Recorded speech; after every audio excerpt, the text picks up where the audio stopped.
Morning, Steve Free in Chicago with the morning grain comments. Overnight, financial news seems to be taking the forefront.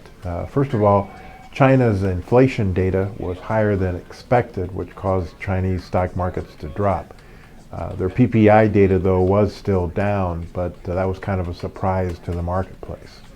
In Europe, Europe lowered interest rates. Looks like more stimulus, so the dollar rallied sharply. The euro dropped pretty sharply. It looks like U.S. stocks are going to open up higher.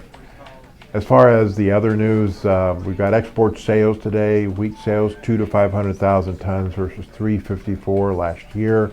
Continues to be a lot of wheat available in the world, especially out of Europe. Corn sales anywhere from 800 to maybe 1 million tons. Again, we were competitive there for a while. We'll have to see, though, if all this extra feed wheat in the world and the approaching South American harvests will cut into our demand.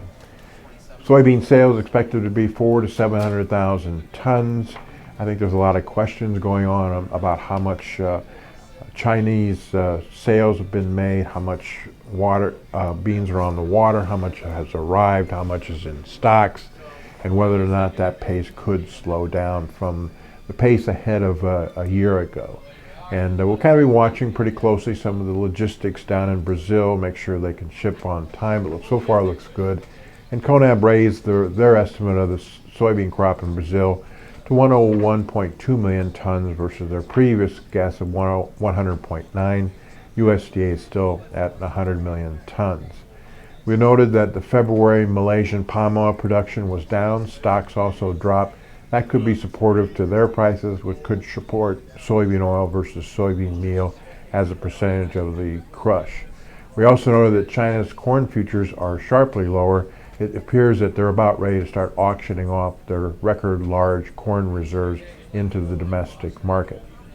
After the dust settled yesterday after the USDA report, the average private guess for this year's corn carryout is somewhere between 1850 and 1960 million bushels.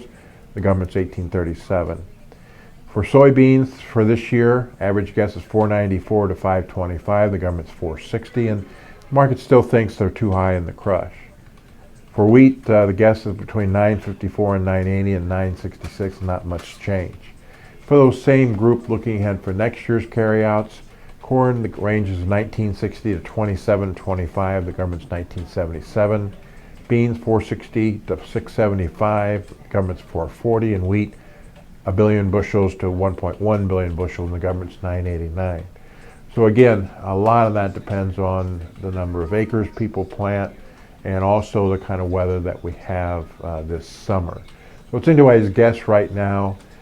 Choppy trade into the March 31 USDA report, and then we'll trade weather. And it could go either way depending upon summer weather.